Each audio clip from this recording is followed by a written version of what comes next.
you and I remember this. Tom's too young, but we had a president who was incapacitated, Woodrow Wilson. We remember Woodrow Wilson. Covered that. And we had. Welcome to Real Clear Politics on Sirius XM for Thursday, June 19th. I'm Andrew Walworth, and I'm joined by RCP President and co-founder Tom Bevan and Washington Bureau Chief Carl Cannon. Well, guys, it's Juneteenth. It's a national holiday that commemorates the day back in 1865 when Union General Gordon Granger put the Emancipation Proclamation into effect across Texas. But it's also controversial. Carl, this is Amelia Robinson in USA Today today. She writes, millions of Americans will get Thursday, June 19th off work to observe Juneteenth. Millions of Americans don't deserve it. So, Carl, is this a day for all Americans or just some Americans or no Americans? And why is it so controversial?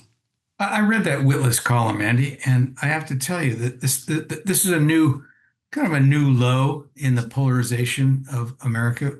This author is claiming if you don't agree with me on politics, you have no right to celebrate a holiday. So, you can see where that would go. Conservatives could say that about Christmas, I guess, or Thanksgiving. If somebody ever said something bad about the United States, some right-winger could write a column, say, you don't deserve Thanksgiving. You should work that day because you're not grateful for this country. That's not even a serious point of view. But there's all this stuff. The Atlantic had a piece. People are weighing in. It's a politicized holiday. Why is that? Well, I wrote about June 19th, by the way, many years ago. I was one of the few people outside of Texas that ever heard of it. And I wrote about it in my book. It was a very interesting day. It was celebrated in Texas. But it came to be a national holiday during COVID when Joe Biden was president, when we were having riots, we were supposedly having a reckoning on race. And some people on the left have argued that it should supplant July 4th. Mm-hmm. And that, when people start saying stuff like that, it's going to get politicized. You have, Memorial Day really started as a memorial of the Civil War. It became for veterans. To have two holidays, Martin Luther King's birthday and Juneteenth, to celebrate and honor the sacrifices that African Americans made, I don't think that's excessive. I'm fine with that. What I think is excessive is all this hand-wringing and politicization of it, and trying to gaslight people, and some people on the right saying it shouldn't be a holiday because Joe Biden. Well, let's go to the right. This is Wade Miller writing in The Blaze. He writes, Juneteenth's federal recognition aims not to celebrate American emancipation, but rather to distract from the actual Independence Day. The broader goal is to erode national unity and advance a Marxist agenda, divide America by race, replace shared history with grievance, and erase what came before. So, Tom, you get this from the left and the right. Lots of people don't really like this holiday. Yeah, I don't like the language in that column. I don't think that that's appropriate either.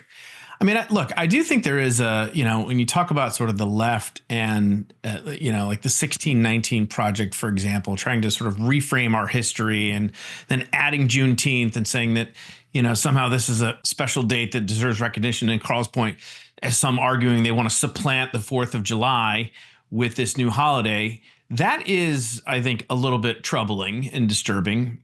Carl, if I remember correctly, I think your proposal was, last time we talked about this, maybe last year, maybe a couple of years ago, that everything between June 19th and July 4th ought to be like a national holiday, like a 2-week, right? Exactly. 2 weeks. We'll be like the Europeans. We'll just take off the, we celebrate America. We golf. We go to baseball games. We have fireworks. Not every night. That'd be hard on people who have dogs for pets. But yeah, why not? Look, we're not the French. It's not like we don't get enough holidays. I didn't mind one new holiday. And in all seriousness, guys, I covered the Martin Luther King holiday when I was a young reporter. Just got to Washington in my 20s. That was controversial, the Martin Luther King birthday. And there were Republican holdouts. And they were, and some of them argued some of the stuff you're hearing today. Others just said, no, the federal workers are lazy. They don't need another holiday, which is, sort of fits into today's zeitgeist. I didn't associate myself with that view then or now, but but Jack Kemp finally broke the logjam, and he was a Republican, and he played pro football at a very high level. He was an all pro in the old AFL, and he played for the Buffalo Bills. And grew up in San Diego, he grew up, excuse me, in California. Well, I think he played for the Chargers too. Anyway, he went home for the weekend, and he had these people, players of his who were blacks, who called him and said, "Jack, I'm disappointed in you. The symbolism of this is just more important than this fiscal stuff you're talking about." And Kate came back, and he went with Dan Lundgren, another Southern California congressman, and Newt Gingrich, a young firebrand of Newt Gingrich. And all of them wanted the Republican leadership and the Reagan White House to get behind it. And they went and saw John Conyers, a longtime African-American congressman from Detroit. And he said, speak out. And they spoke out. And Jack Kemp gave a vocative speech on the House floor. I was there that day. And he said, this is a holiday for all Americans, not just Black Americans. Martin Luther King liberated white people, too, from their thinking. And I think if that's the spirit of June 19th, great. If people want to use it to divide us more, they just should probably shut up. Okay, well, it is a federal holiday. It was today. But we're working, Andy. I have to say, notice that we are still, the show must go on. I was sort of, I don't think we've quite figured out how to celebrate June 19th, but Juneteenth, but we're learning. Anyway, Tom, other news, the Senate Judiciary Subcommittee held a hearing yesterday looking into President Joe Biden's mental acuity. The Democrats showed up and then they walked out.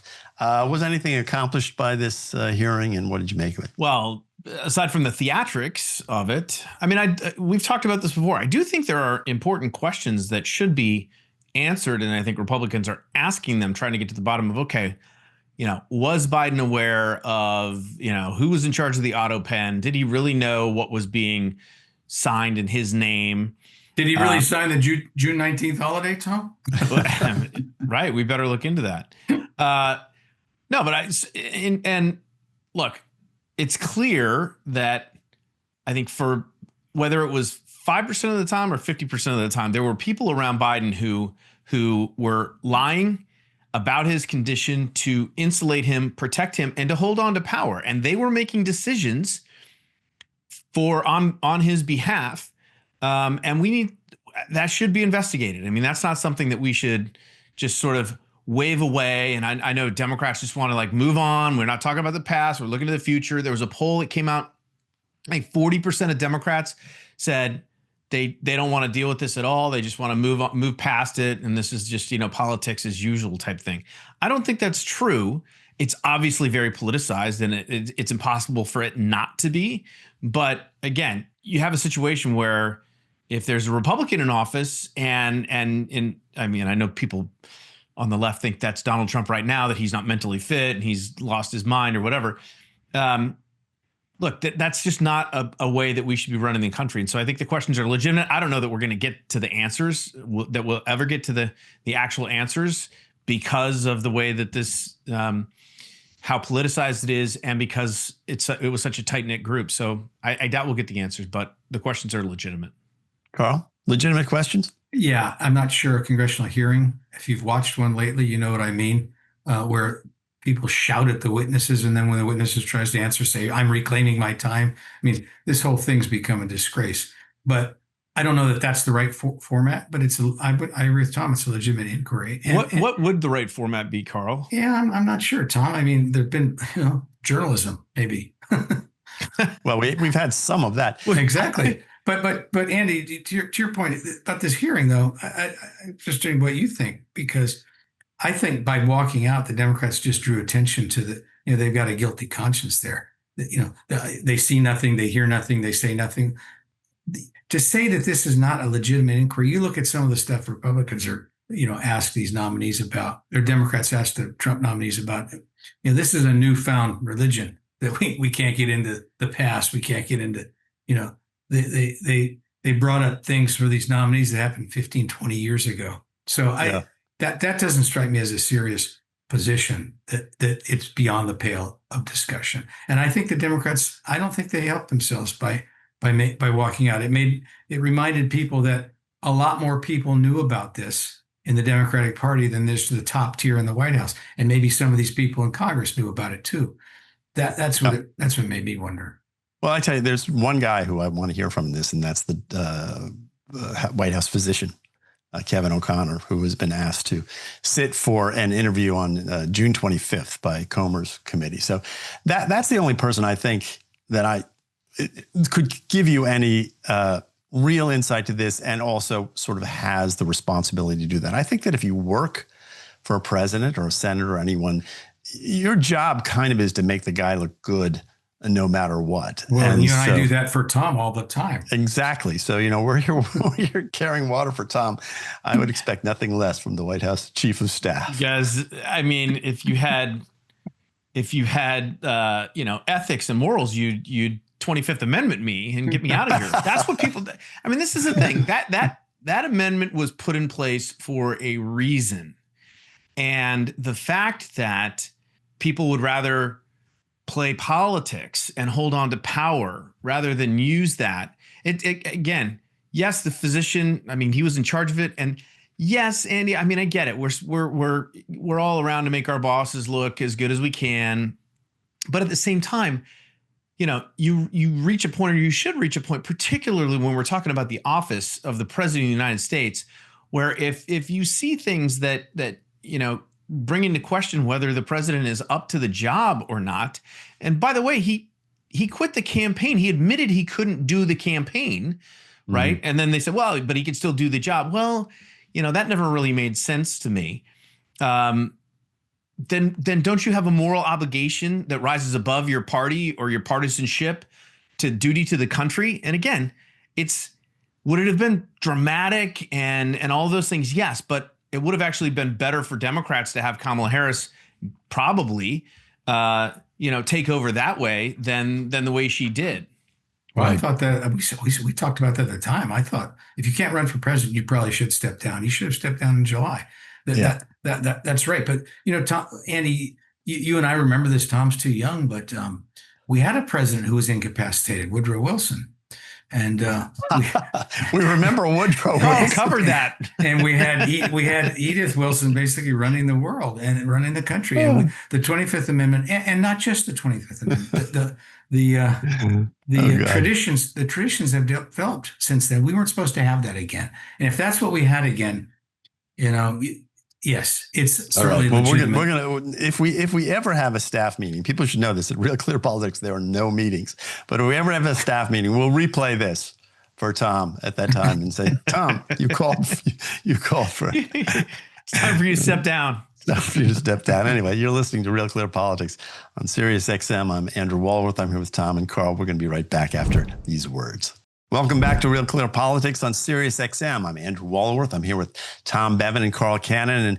And guys, the Democratic National Committee continues to be the center of drama.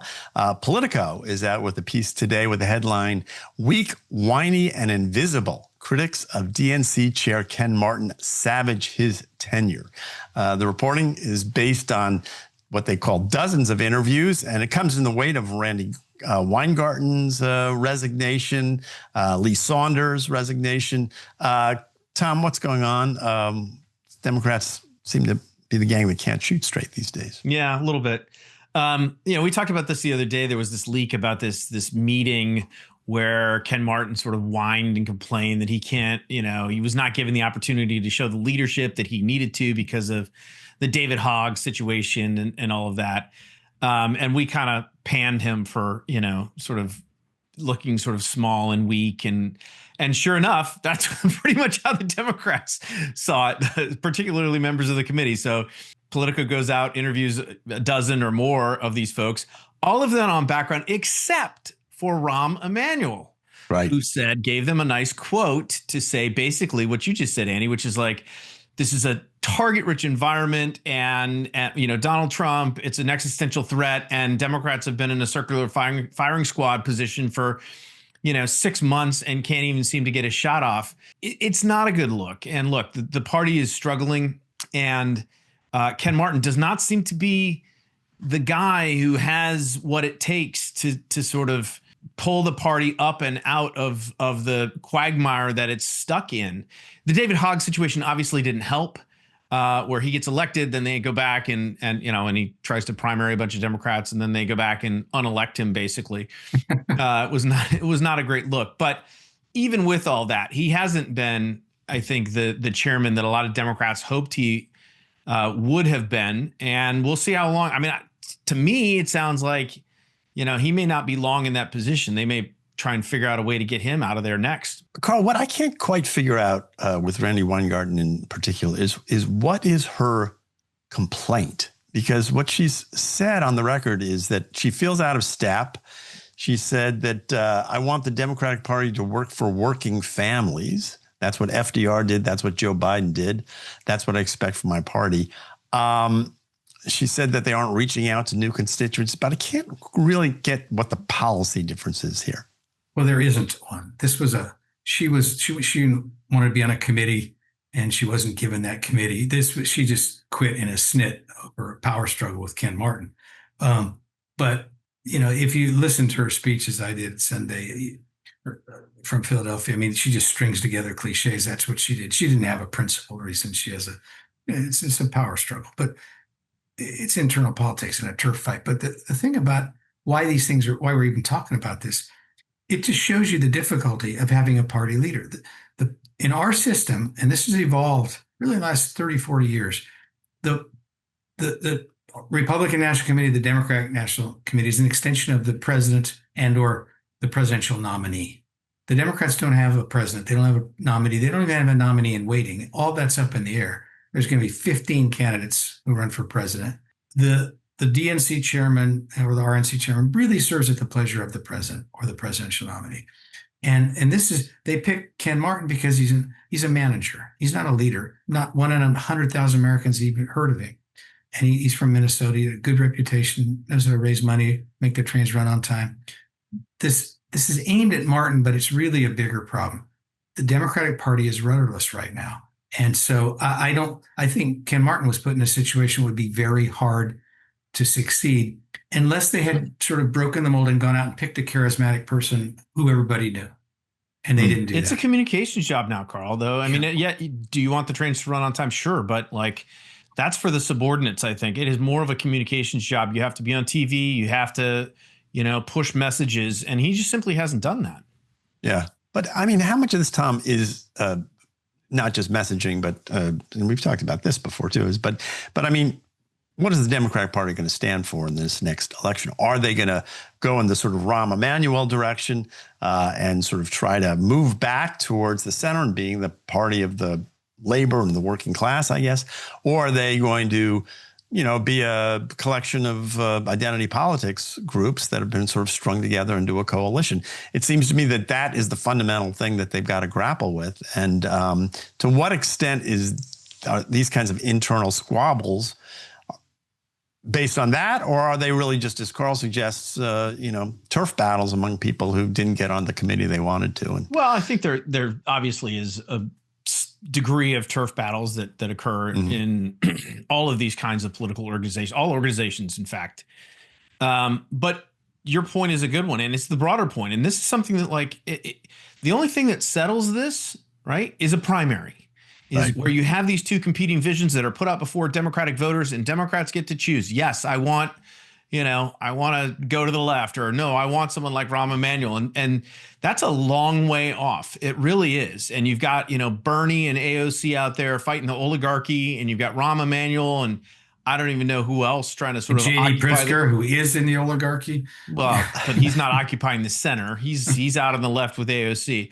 But so, and they're gonna continue to push forward their messages and their visions and try and win as many converts as they can. But at the end of the day, they need voters to vote, primary voters to vote, and then they need whoever they choose. That's the party leader. That's the standard bearer, and everybody sort of falls in line. And to the extent there are these differences and these rifts that occur, they get papered over, or they should get papered over. Right. And everybody unites behind the duly elected party standard bearer, and off they go. But again, Tom, now, that's another year and a half away. But to your point, Tom, the Democrats, because of the odd way in which Kamala Harris became the nominee, the Democrats haven't had a primary season in 5 years. Right. So there's this vacuum. I Yeah. said a year and a half. That's when the primary starts. I mean, it's No, actually even further I out said than that. no, but I I said know. they didn't have an incumbent last time, and they didn't have a primary season, and I so it just exacerbates the problem you're talking about. totally. Carl, does this change at all if they win back the House? I would think it starts to change if they win back the House. Hakeem Jeffries will be the Speaker of the House. I don't know what's going to happen in the Senate. Clearly, they need it. You know, there's a desire for a younger, less Senate Majority Leader with less baggage. You know, Schumer's becoming in his party kind of what Mitch McConnell was in his, and a victim of his own success in a way, because he won all these internal battles. But when he goes out and speak, a lot of Democrats wins. But that's the beginning of it, Andy. Sure. Tom, if they win the House, let's just play that game. Does that mean that Hakeem Jeffries is basically the spokesman of the Democratic Party until the primary? Yeah, right? he becomes the face of the party. Yeah, until they pick a presidential nominee. I mean, he will be the highest elected official. You know, a couple of heartbeats away from the presidency, and so yeah, he would be the highest profile elected Democrat in the country. Now, there will still be other folks that are out there competing, and clearly the ones that are running for president will ultimately, one of them will eclipse him when they win the nomination. But yeah, and that would be a starting point. I mean, it's clearly if Democrats run and win, they're going to be running on some issues and a platform. It may be different in different states or districts, but there will be theoretically some sort of cohesive message for the Democrats. And if they win on that, then I think they'll have a little bit more coherence than what they have right now. Because right now it's just a total shit show.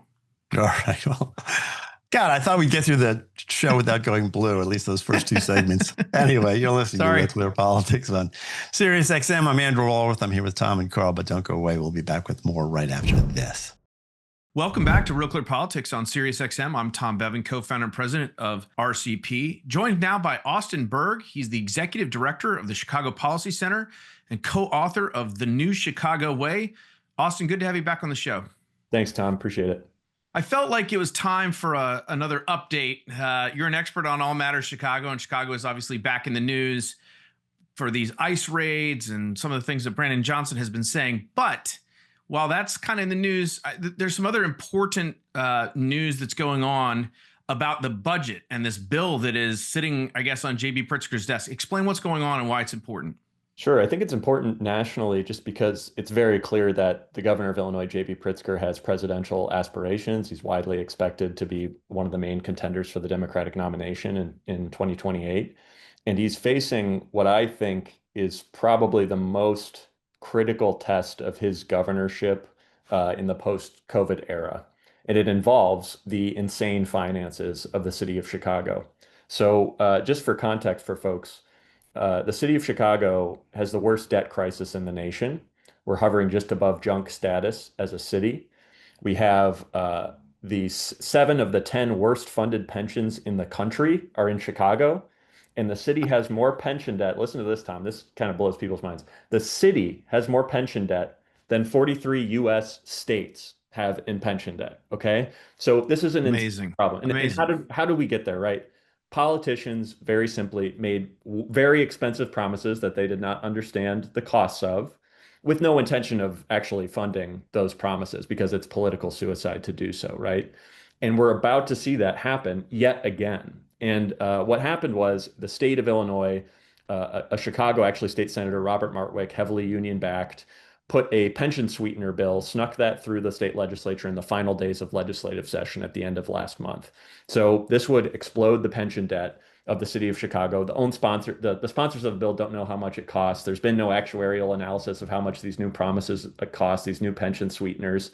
And now it is about to be sitting on J.B. Pritzker's desk. And the question is, what does he do? If he signs it, he is exploding Chicago's pension debt crisis. He puts on the jacket for Chicago's perennial fiscal crises because these are going to be very expensive promises. We know it's going to be in excess of billions of dollars. So J.B. Pritzker is going to have to decide, hey, am I actually interested in solving some of these problems in the state of Illinois, or am I just going to pass this so labor is not mad at me ahead of my presidential run? So this is going to be playing out this summer. And I think it actually points to whether really what his aspirations are in running for governor again. If he is going to run for governor again, he should veto it because this is going to come back on him. If he's not running for governor and all he cares about is a national spotlight, he may sign this and really make things worse in Chicago. So how does something like this get proposed? I mean, it just seems immoral that, I mean, is the idea to just keep flooding the system and who cares about the debt? And eventually there'll be a bailout or bankruptcy or something where, they think this is going to somehow be a free lunch for people. I mean, it just doesn't make any sense why anyone, knowing how bad the finances of the city of Chicago are, and as you mentioned, how bad the pension debt already is, why someone would propose something like this. And the legislature, even though it's supermajority Democrats, why they would go along with it. The strategy, Tom, is a federal bailout. And that's why this matters for the nation. You may remember, actually, at the start of COVID, when you had governors and state leaders across the country reaching out to the federal government saying, hey, we need more ventilators. We need more, hospital beds. We need federal funding to deal with this unprecedented pandemic. Illinois asked for a $10 billion bailout of its pension funds from the federal government. That's the end game. Because at home, they're just saying, hey, the government unions give me lots of funding and manpower for my elections. Yeah, give them whatever they want. I don't care. We're going to force a crisis and see if the federal government's going to bail us out. So you see that from the state level to the federal level. You also see it at the city level in the city of Chicago. And the outgoing, this is another huge story over the last week. The former head of Chicago Public Schools, Pedro Martinez, Chicago Public Schools, similarly horrible finances. It's the second largest issuer of junk bonds in the entire country is Chicago Public Schools. And the outgoing... Also, just a mind-blowing statistic right there. Mind-blowing. And the CEO was fired by Brandon Johnson and the teachers union because he said, hey, do not take out this $300 million loan. That's basically a payday loan to pay for your contract. I'm not going to do it. So Brandon Johnson and the teachers union cut his head off, basically.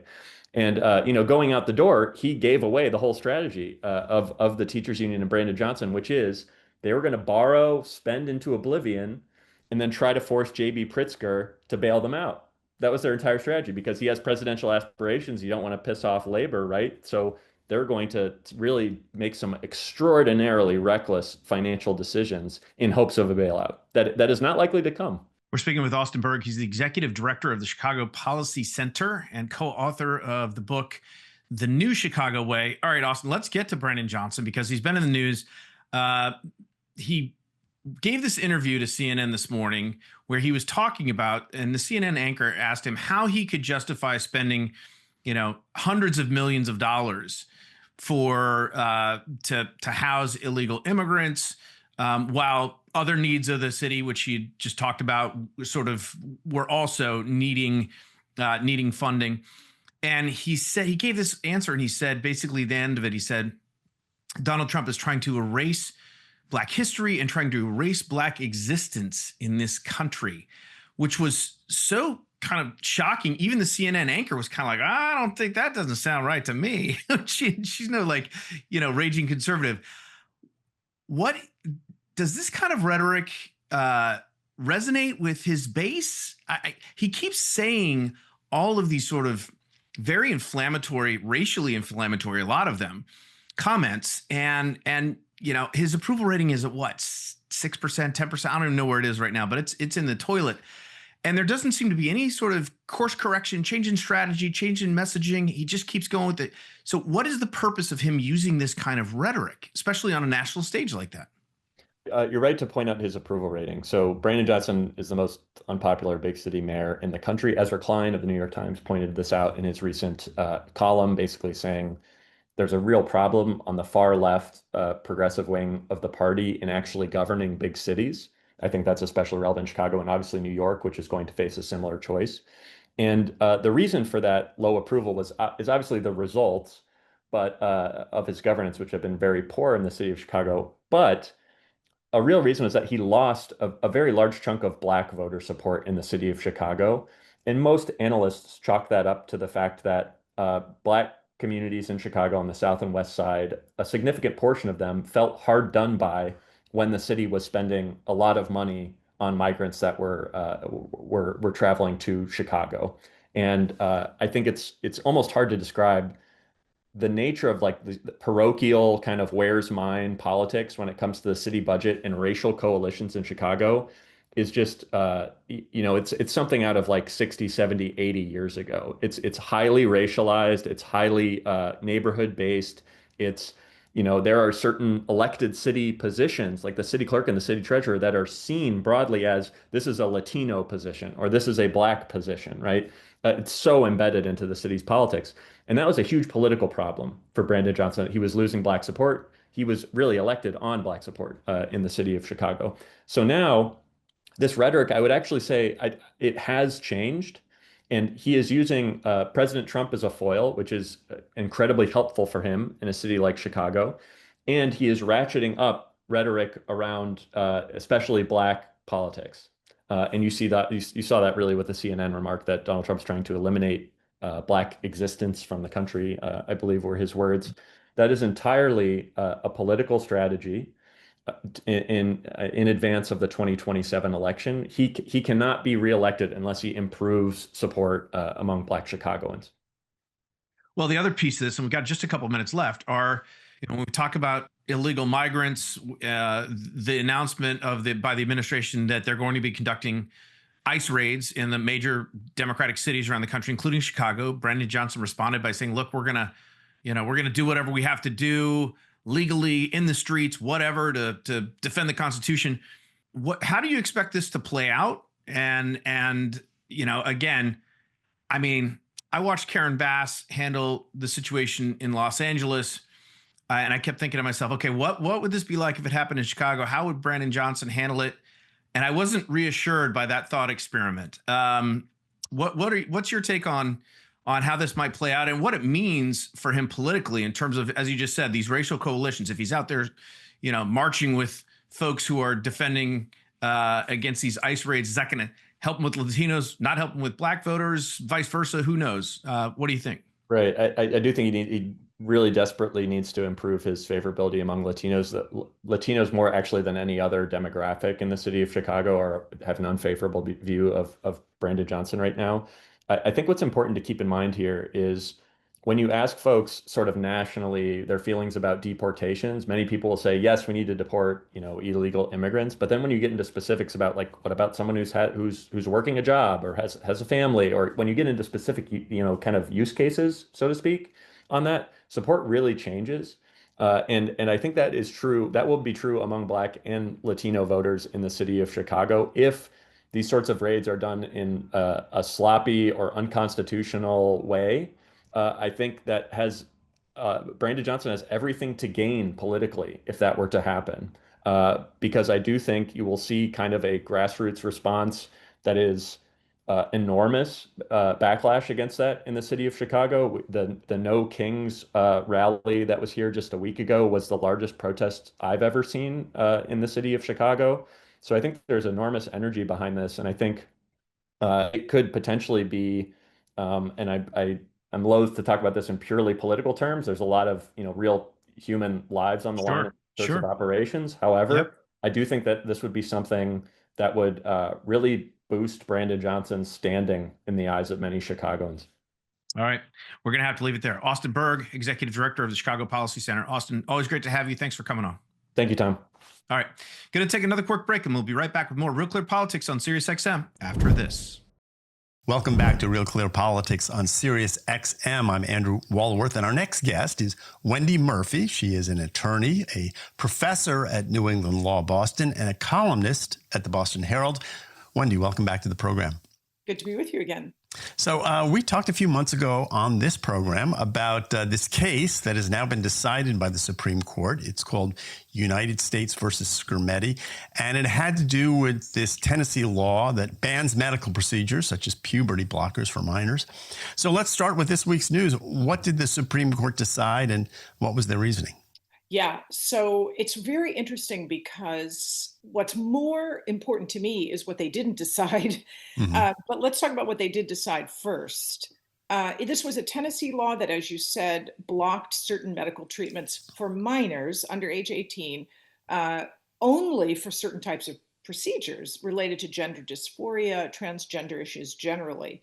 In other words, transgender adults can get the treatments, and transgender minors, although they can't get medical treatments, the law itself was focused on their age. You know, they're just too young to have such serious decisions made to their bodies. So the challenge was, in terms of the transgender community, to get the court to say this discriminates against transgender people, because it specifically says you can't get these specific treatments if your goal is to deal with your gender dysphoria, in other words, trans-related medical issues. But the court didn't agree with that. The court said you might see an impact from this law on transgender youth. That doesn't make the law discriminatory based on transgender issues or transgenderism, for lack of a better word, or gender identity, whatever word you want. And the reason that's such an interesting case is because the court basically ducked the real question that the transgender community wanted to have answered, which is, under the Equal Protection Clause, the constitutional provision that forbids the government to treat classes of people differently because of their class. Where do transgender people fit? Are they a class? And if so, what kind of review do courts have to use when addressing discrimination against them? On those two issues, the court ducked it. The court just didn't say. And so that is, as I understand it, was sort of the question that I thought they were going to deal with, which is basically, do transgender folks are they a class the way we talk about race, the way we talk about sex, the way we talk about age, religion, or are they not? And I guess that's where you're saying that they sort of ducked the issue, but that was sort of an important question. And there are these, explain to people this, because there's something called heightened scrutiny, and then there's rational basis, I guess. What are those concepts? Because, and I'll put it this way, it's, to a layperson, we look at the 14th Amendment and we think it's pretty clear what it's saying. It's saying, everyone has to be treated the same in the United States. That's sort of, I think a very sort of, maybe simple, but that's sort of the goal of what the 14th Amendment is. Most of us think it's supposed to do, right? Yeah. But it seems to be much more complicated than that. It is more complicated, despite the language carved in granite on the outside of the Supreme Court building that says equal justice under the law. That has never been true, at least from my point of view, for women, which is my focus and area of expertise. The 14th Amendment is clear. It says equal protection rights are for persons. You would think that persons includes all human beings. Right. And that is not correct. The court, over the course of time, created tiers of review, meaning they created like a triangle approach. Depending on what type of person you are, what class of personhood you embody, they might apply very strict scrutiny to your claims of discrimination, meaning very little discrimination is tolerated by the law. And if you're not such an important person at the top of the list, at top of the triangle, then you get this lesser consideration. That's where women have been since the 70s. Before the 70s, women weren't even in the damn triangle. And then at the bottom, which is really where stuff is, so it really doesn't matter who you are, stuff is at the bottom, and it gets what we call rational basis review. Rational basis review for an appellate court or for a court considering your challenge to the constitutionality of a law, rational basis review basically means if the government can come up with any reason whatsoever for this law, then the government wins. At the top of the triangle under strict scrutiny, it almost doesn't matter what the government says. The court is going to say you can't do it because we have so little tolerance for discrimination. And in the middle, an enormous amount of discrimination is tolerated under intermediate scrutiny because it's kind of this amorphous balancing test. Well, if you make a kind of a good argument and we think it sort of makes sense, it's very squishy. That's where women alone rest. Now, in this Scrimetti case, the transgender community wanted to be in that middle space. Mind you, women were off on the sideline saying, no, don't ask for the middle space. Why would you want second-class rights, unequal, equal protection rights? Well, who the heck wants to be in the second tier of anything, right? When it comes to protecting rights, we should all be very well protected at the best level possible. But this, in the Scrimetti case, the trans community was saying, no, we just want to be considered the same as women. We just want to be considered the same as sex. So they were already asking for second-class rights, which women were very upset about. But here's the thing, Andrew, they won the lowest tier level of rational basis scrutiny. Now, again, the court didn't say they are way at the bottom because trans people are so unimportant. They're at the bottom because the court said this law does not classify according to sex or trans or anything else. Right. It classifies according to children, which is not a protected class, except they need super extra protection from harm because they're not done developing. And the other category the court said this law has is called, medical judgment care decisions. I mean, I don't even know how to pronounce that. The way they described it, it basically said the government is allowed to decide whether certain medical treatments are safe or not. And that's not a discrimination issue. Right. That's a safety issue. Right. It doesn't sort of come under the 14th Amendment at all, is sort of what the. Well, if it does, it's at the bottom of the triangle. You can always make an argument that something violates equal protection if you say, the local government decided to tax people who use the lawn, which sounds crazy, right? So you can make an equal protection argument about that. But the court's going to decide that at the rational basis level. Basically, all laws, when challenged under the Constitution, are subject to that very low level of rational basis because laws are presumed constitutional, and that's what rational basis tells us. We will presume that they are constitutional. You have the burden of showing otherwise. If you're at the top of the equal protection ladder, the presumption shifts. Suddenly, if you can show this is a classification based on race, ethnicity, and other things like religion, and that's more of a fundamental rights issue, then it's the government's burden to prove that this discriminatory treatment is compelling. It serves a compelling interest. There's no other way to do this except this one way. And those arguments by the government usually fail. It's a very difficult test to prove if you're on the other side, if you're trying to prove. So the transgender community wasn't even asking for top tier protection, and they didn't get anywhere near what they were asking for. You're listening to Real Clear Politics on Sirius XM. I'm Andrew Walworth. I'm here with Wendy Murphy. She's an attorney and a professor and a columnist at the Boston Herald. So what about immutability in this? When you were talking about this sort of triangle, if you will, is immutability part of that? And is that, again, in this case, if you are saying that this decision, if you can sort of redefine sex as being a mutable trait, if you will, how would that have affected the ERA? How would that affected women? And what are other examples of sort of, things that are protected but that are mutable? I mean, you can change your religion. I suppose that's one thing which came to my mind, but you can't change your age. Presumably you can't change your race, although people, I guess, are arguing about that now. But is that the distinction, that if you say, okay, sex is not really something that you're born with, it's something you're assigned. If you take that language, does it really sort of just change the whole ballgame?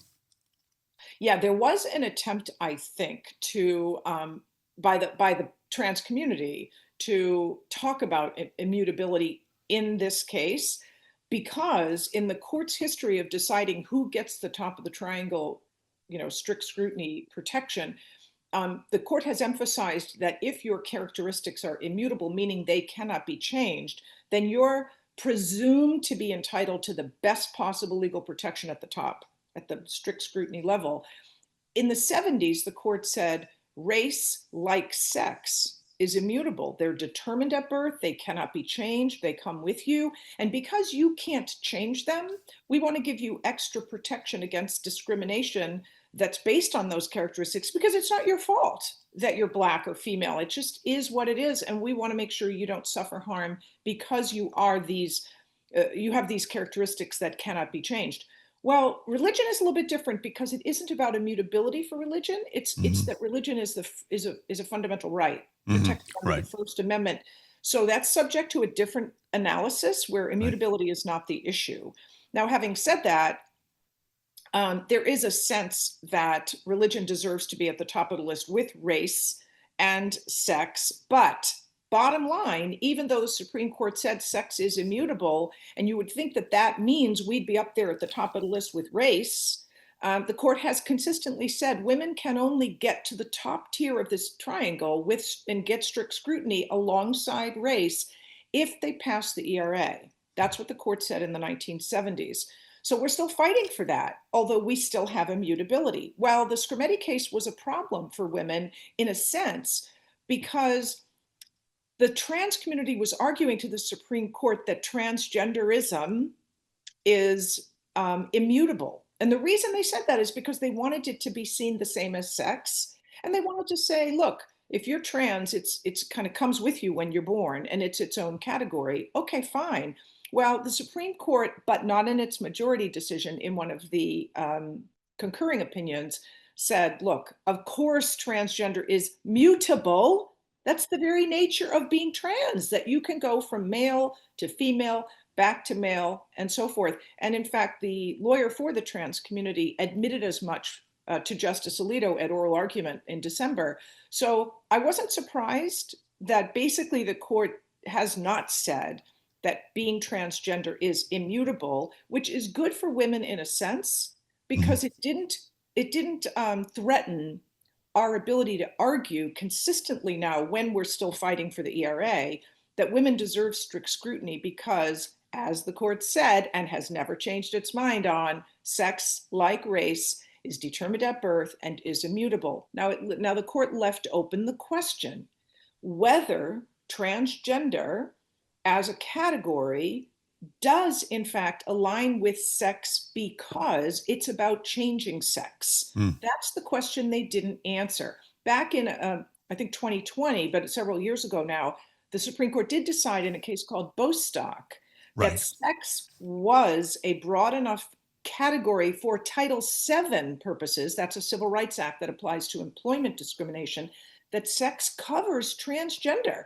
So most people thought they were going to say the same thing here. If sex covers transgender for Title VII purposes, how can it not cover transgender for 14th Amendment purposes? Right. I mean, sex is sex, right? Yeah. No, the court said absolutely not. And it specifically said, we are not deciding today whether what we said in Bostock about sex and transgender being the same will work under the 14th Amendment Equal Protection Clause at some point. We're just not saying. But there's a lot of language in the decision. It's about male, female, biological differences. I mean, the court seems very clear that female versus male is still the legal distinction that sex talks about, and that transgender is a different thing altogether. All right. Well, Wendy, it's fascinating stuff. Thank you for coming on and explaining this to us.